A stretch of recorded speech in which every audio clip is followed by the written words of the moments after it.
It is so important to be a powerful in-person presenter in business. And in fact, I believe over the next few years, it's going to be even more important because it will be a great separator and differentiator in business. Because if you can get on stage or get in front of a room, whether that be 3 people or 300 people, and be able to deliver and transfer the vision of your product or service in business, it is going to be a game changer for you. So let me share with you some of the things that I've been doing to increase, and even some of the failures that I've made to be better and more powerful in your presenting, especially in person. My name is Chaz Wilson, president and founder of Master Networks, Blue 42 Marketing, and Wilson Leadership Coaching. Let me share with you a couple of things, because for me, it's been a journey of getting on stage. In fact, some of you have heard me share, and if you haven't watched any of my previous videos about this, please like and subscribe and go back and watch some of these videos. I've shared many times sort of growing up as an introvert, shy. My mom had to walk me to school for years because I was just too shy, and they put me in sports to try to, get me to connect with other people, and it was just painful. I would stand on a soccer field and I'd stand in the same spot and kids would roam around me with the ball because I was just so shy. So to think as an adult to own a business and be on stages and to speak in front of people, hundreds of people and thousands of people, has been quite the journey. And it's so important to understand the process of this, whether you've ever done it before or you've done it many times, and how to improve. And I have goals of getting on bigger stages. I probably the biggest stage I've ever been on was about 500 people. And there's a stage, an event called Funnel Hacking Live. I'd really love to be in front of 3,000 to 5,000 people, depending on their attendance. But most importantly, because I know I could add value to that audience. And so that's a goal of mine that I'm working towards. But to do that, I gotta improve my skills on stage. So let me share with you a couple of things. A few years back, I went to a in-person, private, by invitation only training for speakers. And there was 9 of us in the room. And prior to the event, we were given one sheet of paper that honestly had like a paragraph and maybe 5 bullet points. And we then had 30 minutes. We had to teach on that paragraph and those bullet points, teach the other 8 people in the room, plus 2 private instructors. It was incredibly stressful because these are all other professional or soon to be wannabe professional speakers who are rating every aspect of what you're doing. And so for me, the material I knew really well. Got it a couple days in advance. I knew the material really well, something I was strong in. So I had no problem with the material. And again, if you're speaking, it's on your business, you're gonna know that stuff. So that wasn't the issue. I benefited somewhat because I was like number 6 of 8 to go. So I watched other people get up. I watched people shake. I watched people get nervous. I watched a lady unfortunately break down and started crying and just stop. In fact, everyone in the room was trying to hey, you can do this. You can keep going. Look, speaking in front of people is a nerve-wracking thing. It's one of the most stressful things for people. So I get up and I go to deliver my training. I get great feedback. And then in the back, the presenter who's in charge, he said, Chaz, there's no question you know the material. There's no question you know how to deliver it. There's no question you can really be a great speaker over time. He said, but I have one piece of feedback for you that I think is going to sound really simple, but it's incredibly important. I said, all right, what's that? He said, you ever tried smiling? And I was like, oh my gosh, I was so focused on delivering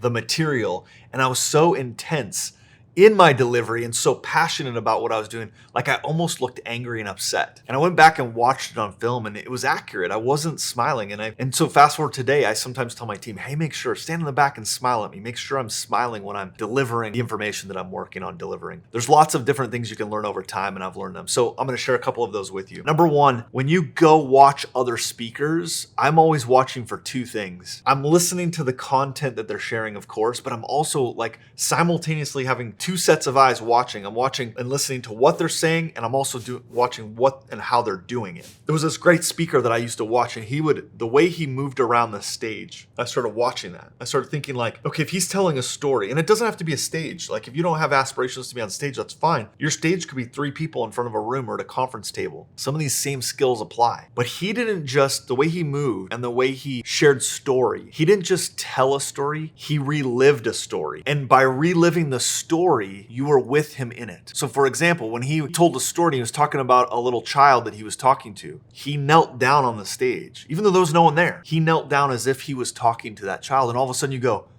I can envision it, and I'm right there with him. And so your ability to relive and tell stories is going to be so powerful to your ability to transfer your message of their product or service, right? Imagine if you have this new product and you're trying to share how it works. If you ever want to watch really good experts of this, flip on a QVC or those shows that they're selling a product in 10 minutes. They have to transfer a whole vision of how it will benefit your life. So don't just click past those. Look for the skill sets that people are doing. So I watch these speakers. Now here's a problem and a downfall from that. So I watch the speaker. speaker. I love how he tells and relives stories, but then I tried to mimic that. Now, there's not necessarily a bad thing in trying to take a skill set and try to adopt it, but you have to make it your own, right? You have to make it yours. So I started to mimic the way that this person would do things on stage. And I'll share with you in just a minute why that became a problem. So learn from great speakers. Watch the way they tell stories. Watch the way they move from a stage. So for example, if you're going to tell something and you're going to talk to somebody who's over here on the right-hand side, my first inclination was to walk to that side. That's one thing you can do. There's also a powerful benefit to walk to the other side and now look across and have that conversation, because now the whole side of the room is engaged. There are just little things like this that are super important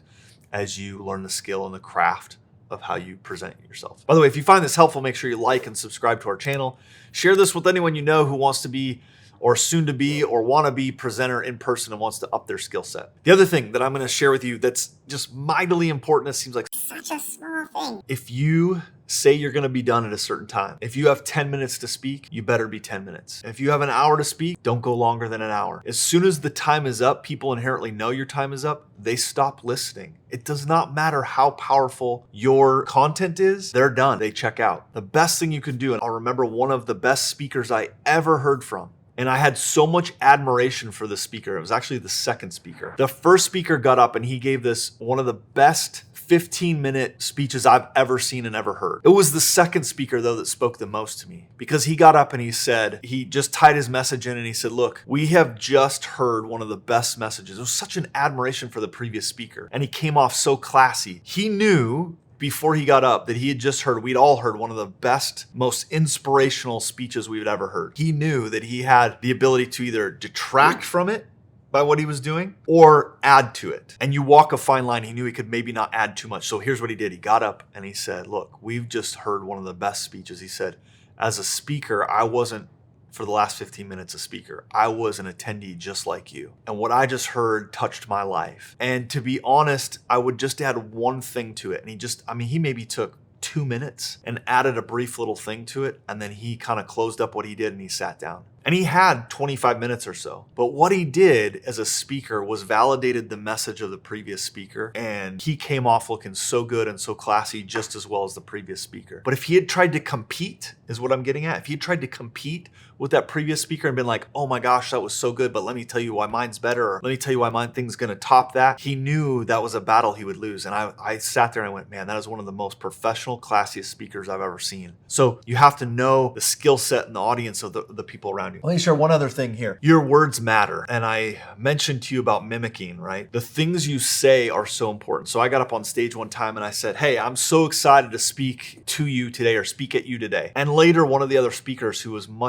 had much more history at speaking, much more experience, he came up to me after. He said, hey, Chaz, can I give you some feedback? Of course, I want feedback. I want to grow. I want to improve. Feedback's a breakfast of champions. He said, why don't you share something like, I'm so excited to be with you today. No one wants to be talked at or spoken to. So the moment you get on stage and you say, I'm so excited to speak to you today, is different than when you say, I'm so excited to be here with you today. Small little word changes mattered. And so I started to dissect everything that I did on stage and looked at all the words and closes and phrases, the opening to the close to the middle. What was I saying? How was I saying it to tie the audience in with me? Because what happened is when I was trying to mimic other people, I became like them and it wasn't genuine. And one time I got on stage and I spoke and I wasn't myself. I wasn't probably smiling. I was trying to move around the stage. It looked awkward because I was trying to mimic the other person. I probably even copied some of the phrases that they used. And I just knew when I got off stage, I didn't impact the audience. I just didn't impact the audience. And as I got off stage, one of the people that I knew that was there as an attendee, I knew her. And I went up to her afterwards. I said, hey, I even went up to my room and kind of hung out there for a couple of hours. I didn't want to be with anyone because I knew I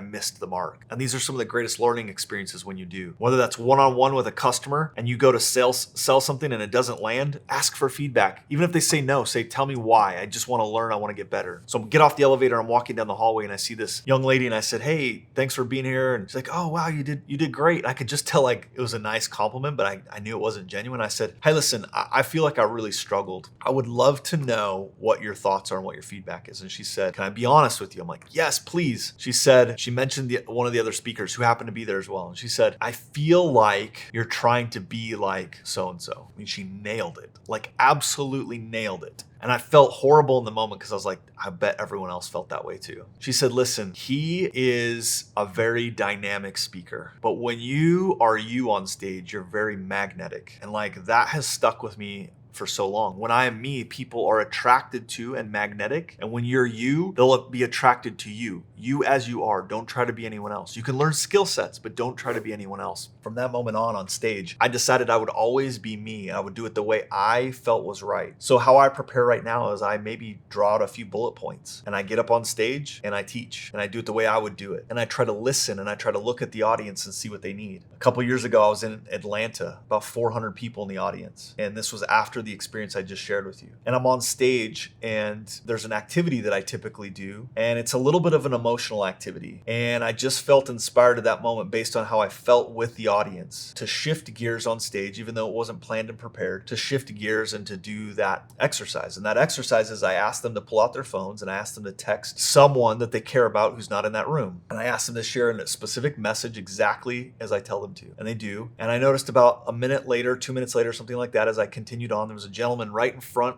about the third row back, right in the aisle seat. And he was probably in his mid to late 60s, and he was very tearful. And I asked him for audience participation, and he agreed to share that he had a daughter he had not spoken with in like 12 years. And he sent her the text. And he had grandchildren he'd never met because he had this estranged relationship with his daughter. And he sent her the text, and her response was that she loved him and that they needed to talk. And it opened the door for the healing of that relationship. And I wondered after I left that stage, had I not followed that thought, had I not been me, had I not done it the way I wanted to do it and took a chance, I may never have been able to make that connection. So it's so important to be yourself, whether that's again on stage in front of one customer or 3 customers. Your ability to transfer and deliver as a presenter is the key part of the sales cycle that I believe is differentiating people today. I have, as a customer, been on the other end of this so many times where people just cannot adequately transfer the vision of what their product or service does. If you can master this skill set and become a powerful in-person presenter, I assure you it will separate you and differentiate you in your marketplace with your product or service in your business. If this video was helpful for you, again, go ahead and like and subscribe, and understand that what we do is share with you things. Me and my team, we come to you, we share things with you that are things I wished I'd learned when I started my business, things that have helped me along the way. And so if you want more of these videos, like and subscribe. Go ahead and check out our channel for other videos about how to start your business, how to grow your business, and we'll check it out on the next video.